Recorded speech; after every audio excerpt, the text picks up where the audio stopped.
Okay? Yeah? We're going to get started. You guys are hardy souls.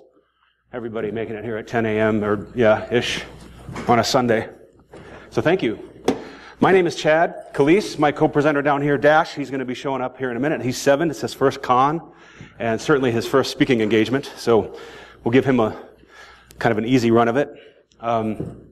Today, we're going to talk about some of this stuff. We're going to talk about some hard-won lessons. I'm going to get right to it. I'm not going to save it for the end. I'm going to start off with the goods.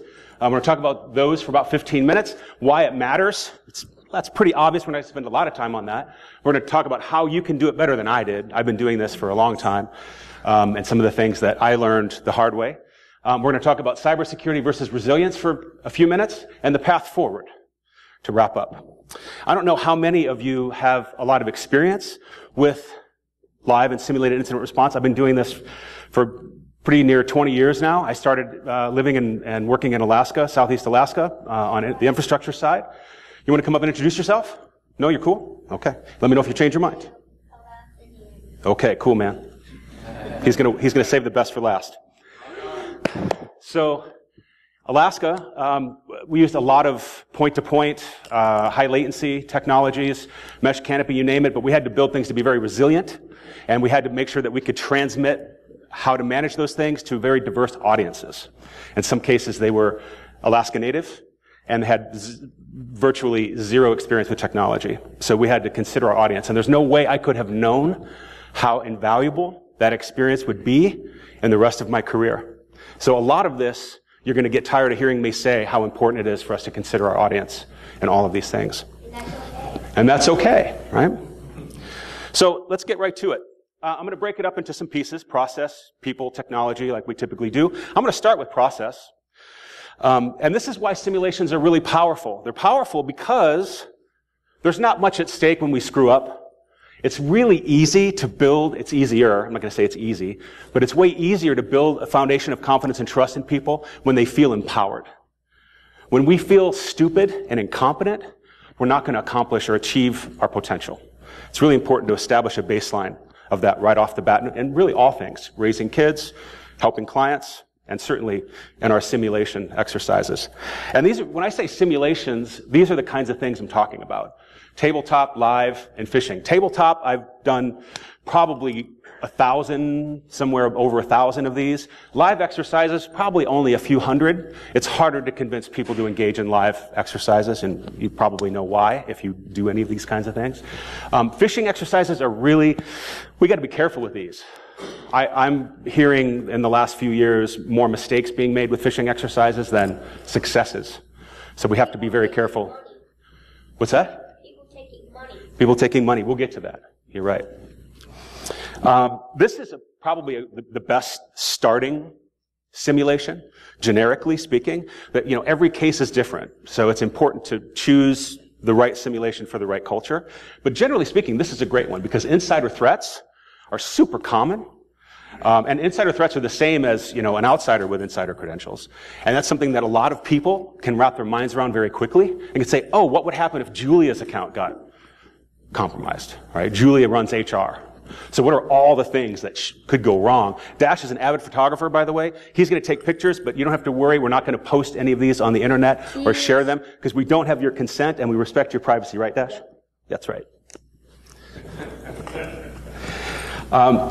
Really important thing to do in these simulations that everybody needs to be reminded of constantly is to slow down.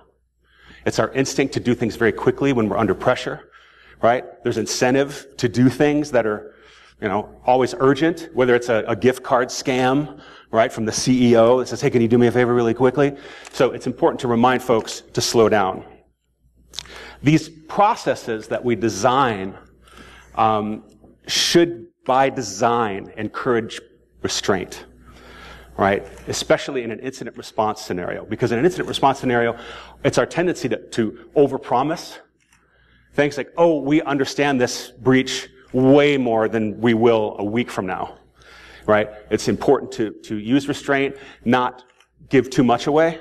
And in my experience with these simulations, this is a mistake that almost everybody makes, is we want to give too much information too soon, and instead of being diplomatic about that.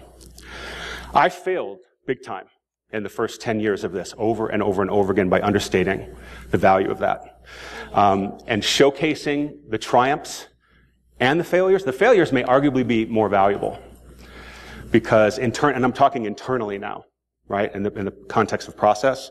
When we do these exercises, whether they're live or they're simulated, if we don't showcase those results in a way that's succinct, it's really easy for a lot of people to digest quickly, and to a diverse audience that makes sense, especially to the business crowd, we're losing probably 80% of the value of this work, right? Because it helps us sell more contracts, and it also helps us achieve more that we're trying to do, right? This is usually a foot in the door with the first simulation, but if we can execute that well, it's going to lead to many more successes, and that's the goal.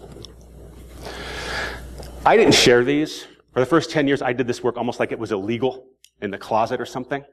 I would do these things, and small successes, I would celebrate them quietly to myself instead of kind of not kicking the door in, but, nudging leadership to say, hey, this is, feature this in a newsletter or a company gathering. Just, all it has to be is just a blurb, and it's exposure. And a little bit more, and a little bit more, and a little bit more adds up. It's not going to happen overnight, but I failed. I didn't even try for the first 10 years. That was a huge mistake. And I tried to do everything myself, especially in regulated industry, transportation, healthcare, financial services. I didn't ask for help. I didn't bring people to help record meeting notes or, try to capture stills or video of, the event because it just didn't seem like it mattered. It absolutely matters. And I wish I hadn't made those mistakes because I would have a larger body of work and I probably would have even more refined processes by now. Keep it simple, right? We hear this in everything, how important it is to keep things simple. This is a picture of a typical data flow diagram that we make for clients. This is one example, right? When I say use pictures and stories in the way that we transmit these complex ideas to clients, that's a pretty abstract thing too. So I'm going to give you a concrete example of what I mean by that. And this is something that I actually use in real life. I might start with a story. I may say, when automobiles first became mainstream in the early 30s, everybody just wanted one. They didn't think about the implications or the risks of accepting this new technology into their lives. They just wanted one as quickly as possible, right? No one learned how to drive from a driving test administrator. There were no driving licenses. And some people failed. Some people did fail. They learned to drive from the people who sold them the car. Right? Driver's licenses wouldn't be a conversation for another 10 years. Insurance wouldn't be a conversation for another 25 years. Does that sound familiar? As cars evolved, we bought more of them. Suddenly we have 2 in our garage, or in our driveway, not 1.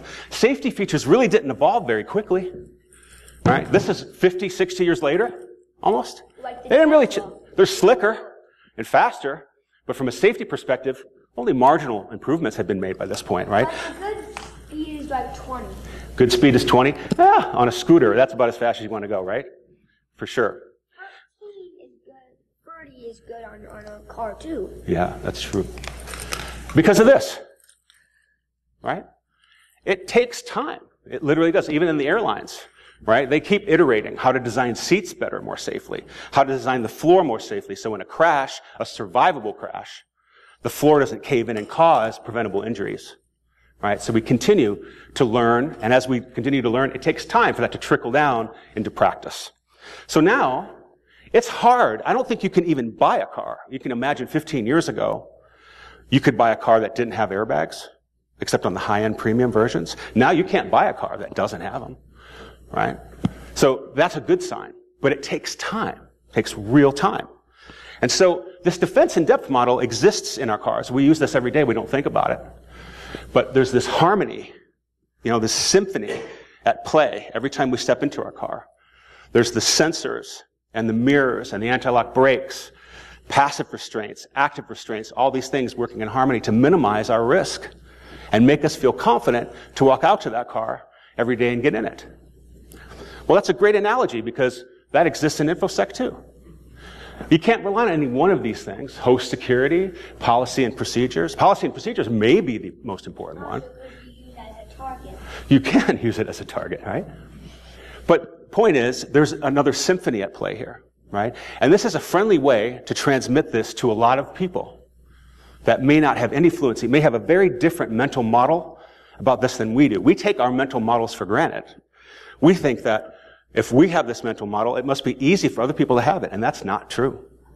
So these pictures and these stories help us transmit and elevate those mental models in the context of building confidence and trust in our audience. So these kinds of things help us understand, right, collectively, that we have gathered a lot of knowledge about how to analyze a car crash.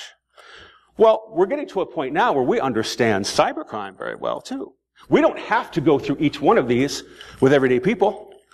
We could use an analogy, this is a mountain, to talk about this process, right? That criminals don't run to the top of the mountain.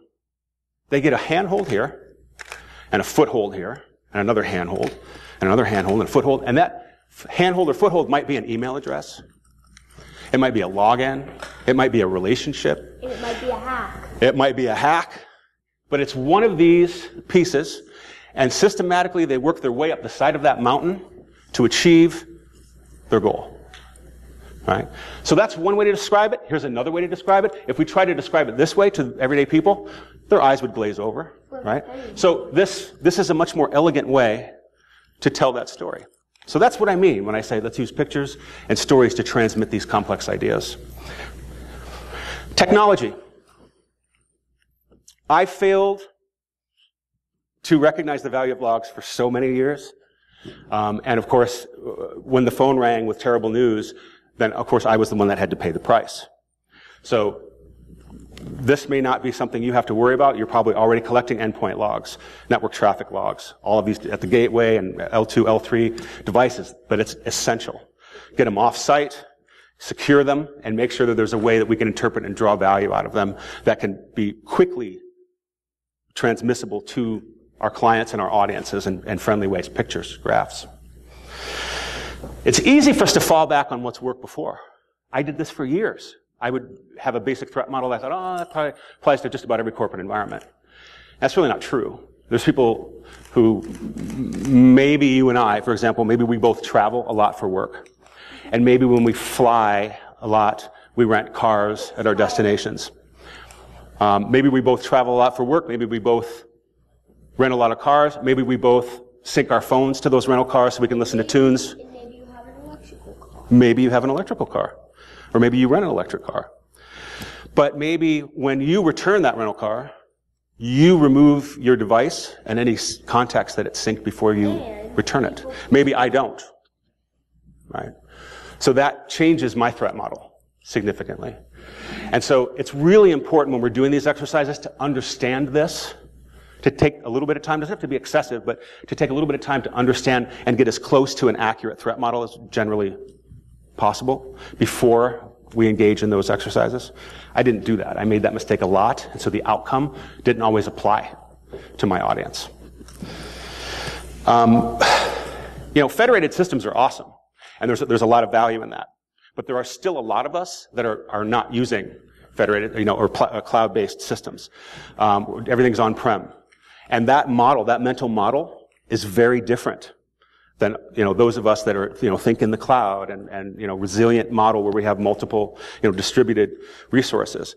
So it's important to not presume that everybody we're working with shares that mental model, because that's often the case that they don't.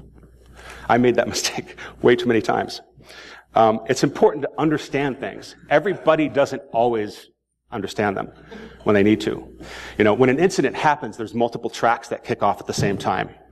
Right? There's the legal track, the insurance track, the technical track, the communication track, two branches of that, internal and external communication. Internal communication can be extremely corrosive, right?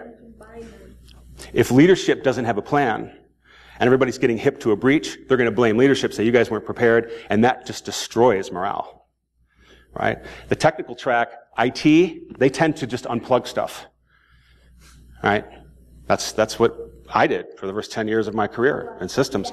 Burn it down. Yeah, you don't want to burn it down, right? Totally. But you also don't want to wipe it and get systems back up because you just destroyed all or stomped all over your forensic evidence, right? So there's a lot of intentionality that goes into how we go about understanding our environment. And we have to be mindful of this when we design our processes and our simulations, because this is often, very commonly, left out of it. And it can cost companies a lot of money too. If we do this wrong, and companies stomp all over the requirements that their insurance policies or their various endorsements require, sometimes that insurance policy becomes more of a liability than it does a resource. You have to work for money. You have to work for money. And to get it, it takes a long time. Now, we're going to talk about this last, but that's not because it's not the most important, or the least important. This is arguably the most important thing. The qualitative side of this I ignored for 10 years. I thought it was all about IPs, firmware, versions, having a concrete understanding of logical physical models within an organization. And how people are using the technology is arguably more important than anything else.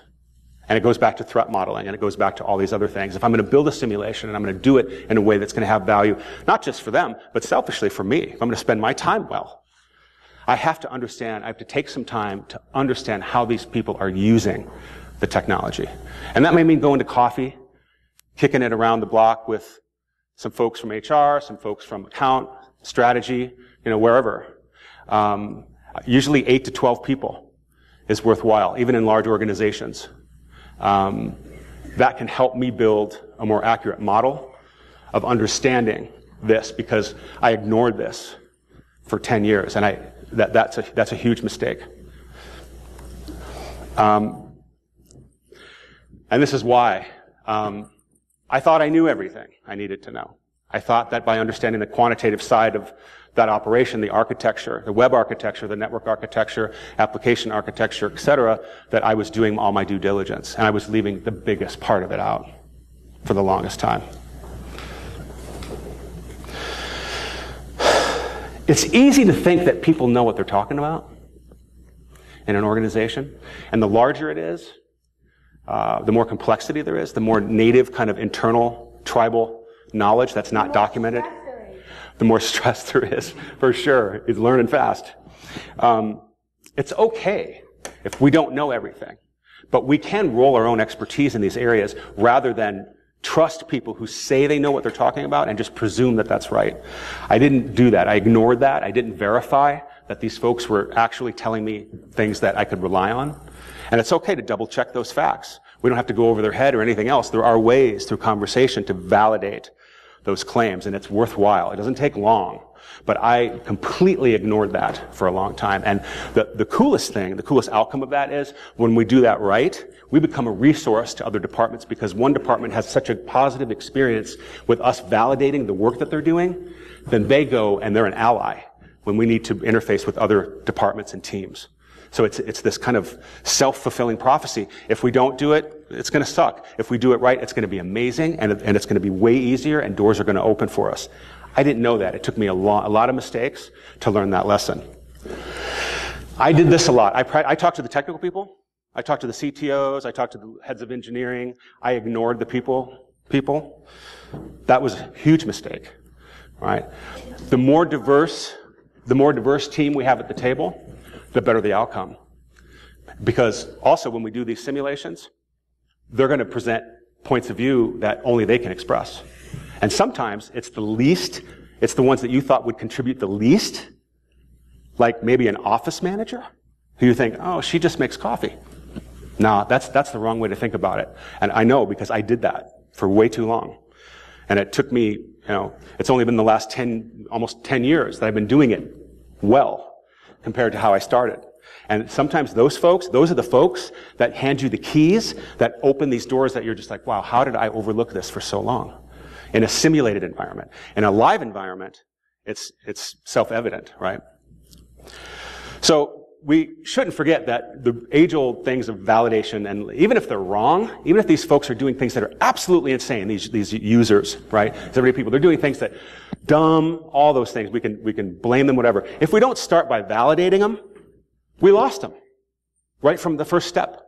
For the very first step that we're trying to achieve something, if we can't validate them and make them feel valued and trusted and competent, even if they're not, we've already lost.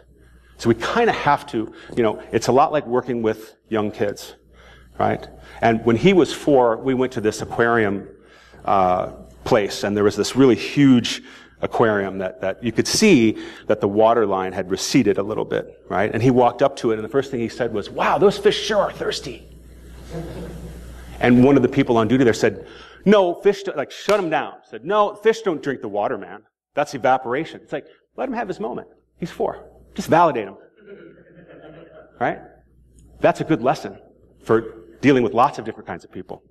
Yeah, and me too. And you too, right? I chose so many of the wrong things. I would have success in one area with one simulation, and I would try to bend it to the will of every organization. Right? It's easy to do. Right? Just falling back on what worked. I would pick the same simulation, run it again and again and again when it wasn't even appropriate. And same with facilitators. Sometimes people say, "Oh, get Andy. He's great. He's great with everybody." And I would bring Andy in, and running these kinds of simulations, live, simulated, whatever, it takes a certain kind of person to do it. And if it's you, get someone to take notes, right? Get someone to document what you're doing. But if it's you, and you know it's you, then let it be you. Don't choose a facilitator that's going to, because if people have this experience and the first one sucks, are they going to want to do it again? Absolutely not. But if we do it right the first time, and they get something out of it, and I'm talking 20, 30 minutes max. I don't ever do these for any longer than that, because their eyes start to glaze over, right? You want them to want to come back for more. You want them, "Oh, that went by so fast. When are we going to do that again?" I acquiesced a ton to leadership, to vendors, partners, right? When you're doing third-party risk assessments, and you bring out like a risk matrix or something, some long multi-page Excel spreadsheet, everybody gets kind of nauseous. Make sure that we hold people accountable. When we do that, leadership will respect us. When we fold and we acquiesce, we lose respect in so many contexts. And I did that big time, and especially in about a half a dozen cases where it would have made all the difference in the outcome. Can we give an example? An example? Yeah, you bet. When you're onboarding a new vendor, and you're in the midst of one of these, say, maybe a resilience audit or a security audit. Maybe you get a SIG from one of your clients' right? It's a checklist, and they just want to go through the checklist, and one of the things on the checklist invariably is going to be something about third-party risk management, right? That's a big one. So if I'm just checking that box for that client, all I've done for them is say, "Okay, we accept your risk." Right? I'm not accepting any value for the client, right? So it looks like they're paying very good attention. Yeah, thanks for checking in, Matt. Future management. So accountability, meaning when my vendors come to the table and I say, "Hey guys, we got this SIG. We need to make sure that you guys we're all on the same page here. We can't just let that loosey-goosey. If we have a document, a third-party risk document, we need to hold them accountable for that. And if we have to map that to processes and ask for examples, we have to toe the line. I don't necessarily mean play hardball, but one thing that's been successful for me and my team is if we don't have any love back from these guys, we have a waiver. And it says, "Hey, if you guys don't want to sign this, then you need to sign this waiver that says we are not going to accept this risk on your behalf, that if something happens, this is your risk. You own it." And guess what happens 9 out of 10 times? They play with us, right? So it's really about not acquiescing and really being solutions-oriented. I didn't do that for years. I just thought, "Oh, it's too much of a hassle. I don't want to piss anybody off." But people, if I don't do that, they don't respect me. And it took me a really long time to learn it the hard way. Thanks for your question. Any questions at any point, you're not going to hurt my feelings, okay? This is huge too, because when the phone rings, if we haven't done any of these exercises with clients, or we've offered that as a suggestion or a formal recommendation, and they've said, "Nah," when something happens that impacts their productivity and the productivity of their clients and partners and vendors, and we answer the phone and we say, "Oh yeah, we had a breach," they want somebody's head to roll. They don't care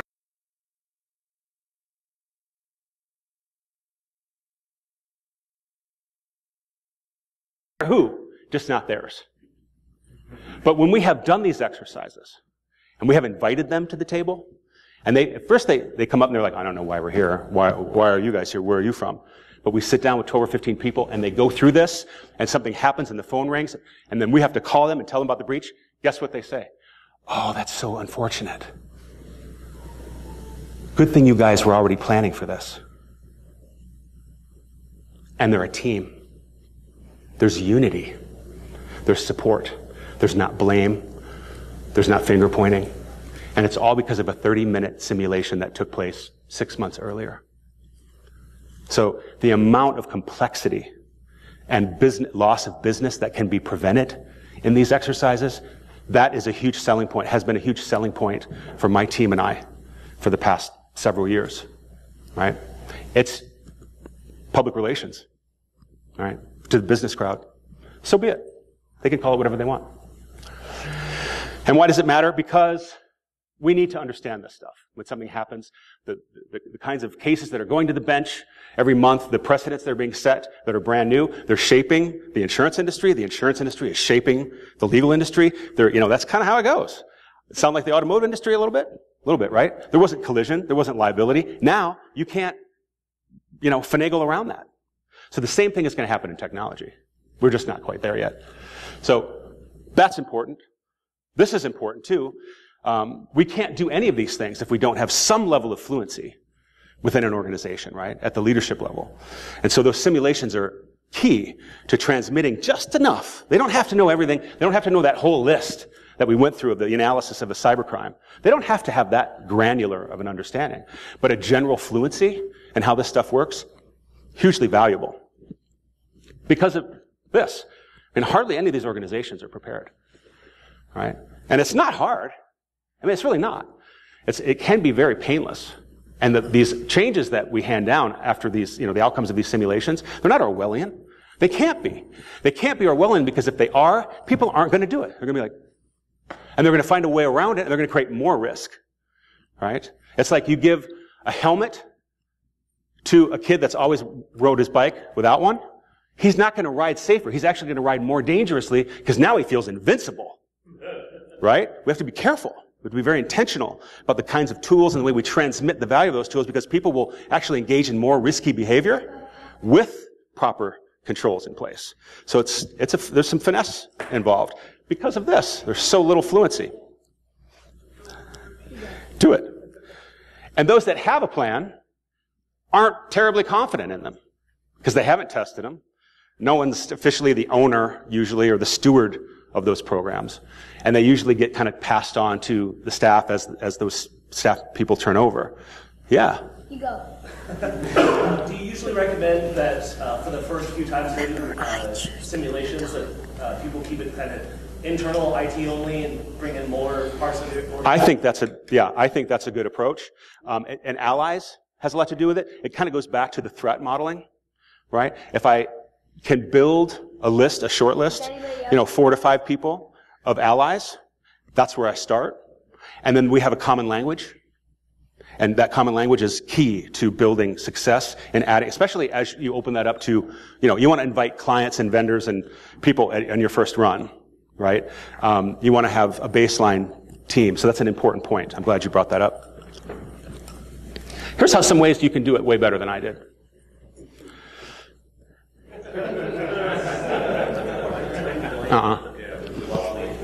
It never is, right? And the human component to this success cannot be overstated. Because almost overnight, all of us found ourselves in one of the various stages of grief. And nobody talks about it. Right? We certainly don't talk about it in our awareness trainings. We don't talk about it in our staff meetings. But most of us, clients especially, are in some stage of this. If not these two, then these two.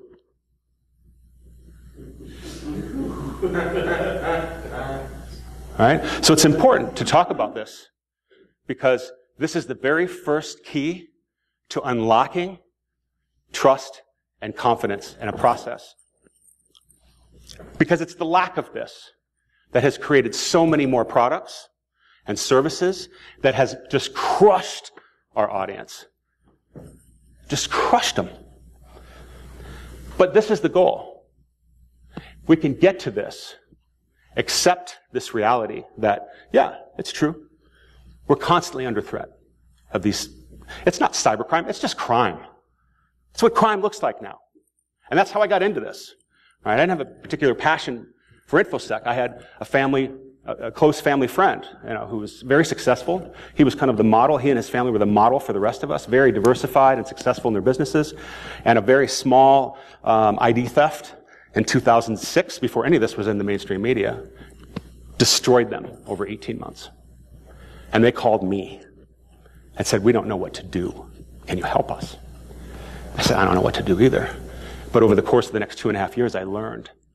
And the most heartbreaking part of walking them through that, and now it's a decade on, they're still rebuilding, is they could have done 2 pretty critical things to prevent it all, if we had been thinking about it. And that's when I thought, there's got to be a better way to build fluency for businesses. Not, I have Deloitte-sized clients, but I really prefer the small, medium-sized business because there's more value there. Not to mention their cultures. They're not calcified. They can pivot, they can change, they can overnight. They can improve, they can empower an entire organization to do it better.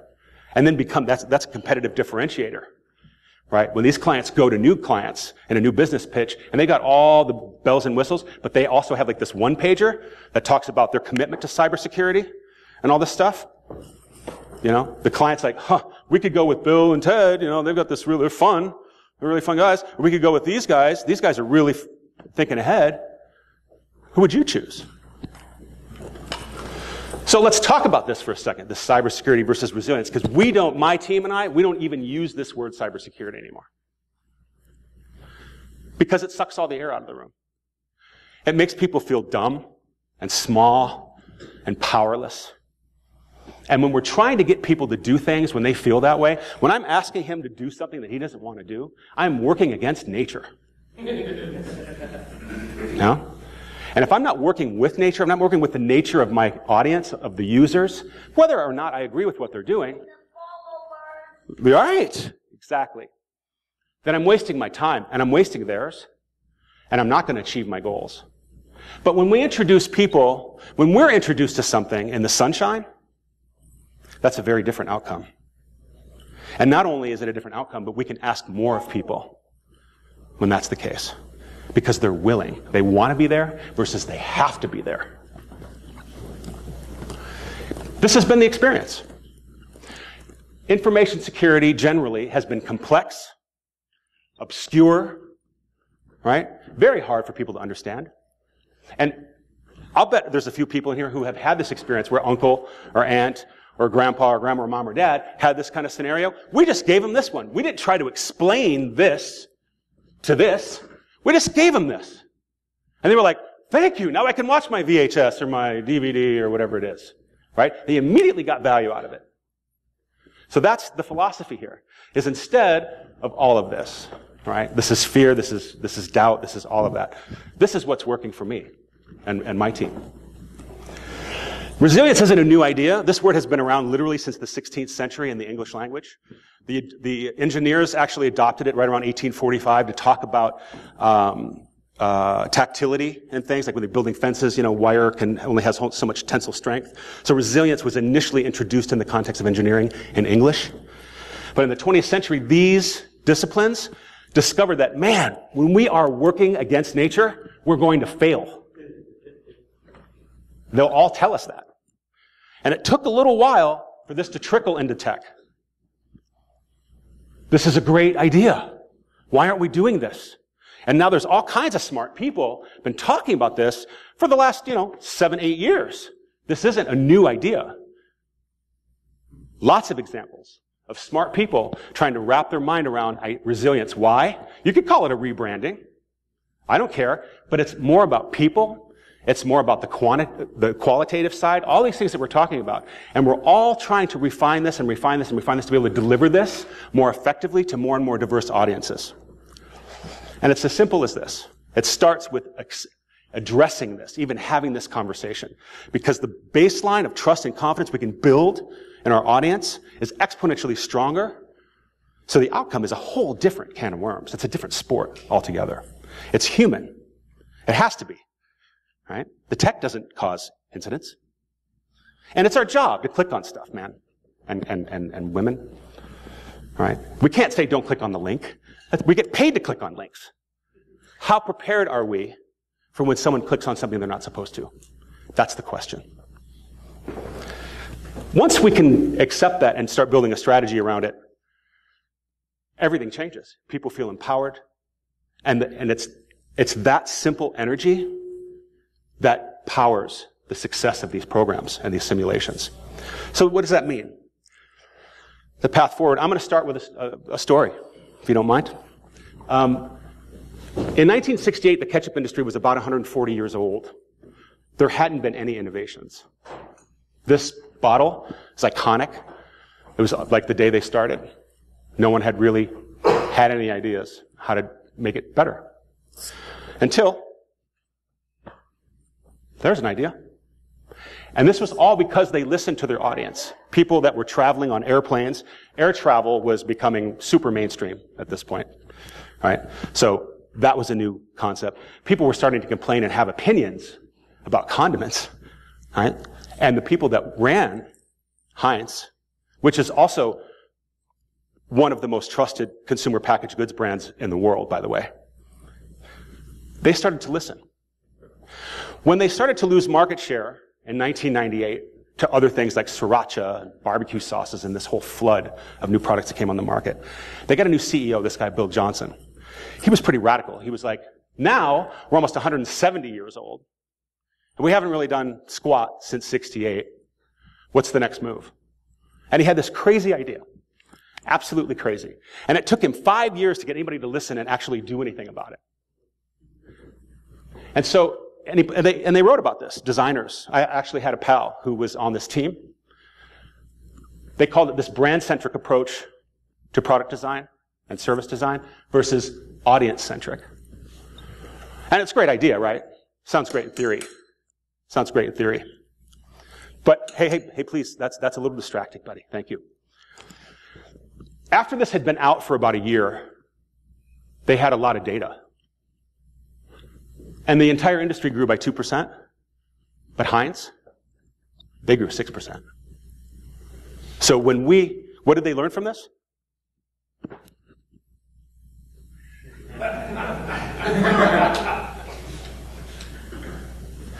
You could say this about a lot of stuff.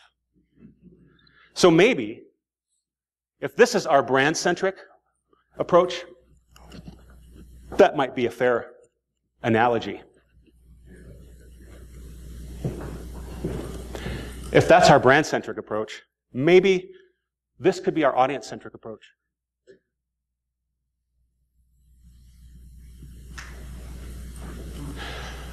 Because like it or not, we all share the same fate. No matter what. So it's time that we start acting like it. Thanks for listening. There's some resources here that have inspired me to build some pretty cool simulations that might be very useful to you and your corner of the world. Thanks for listening. This is Dash, and I'm Chad, and we'd love to hear your questions if you have any. Yep. My name is Dash. And say it again. I think Resources? Yeah. Yeah, you bet. Have at it. And most of these are game-based because, games and stories. I'm 7 years old. A while ago, for the first day, I got my first $100 bill at my mom's house. I put on my phone, and I've been staying up since I was born. And I've been so happy.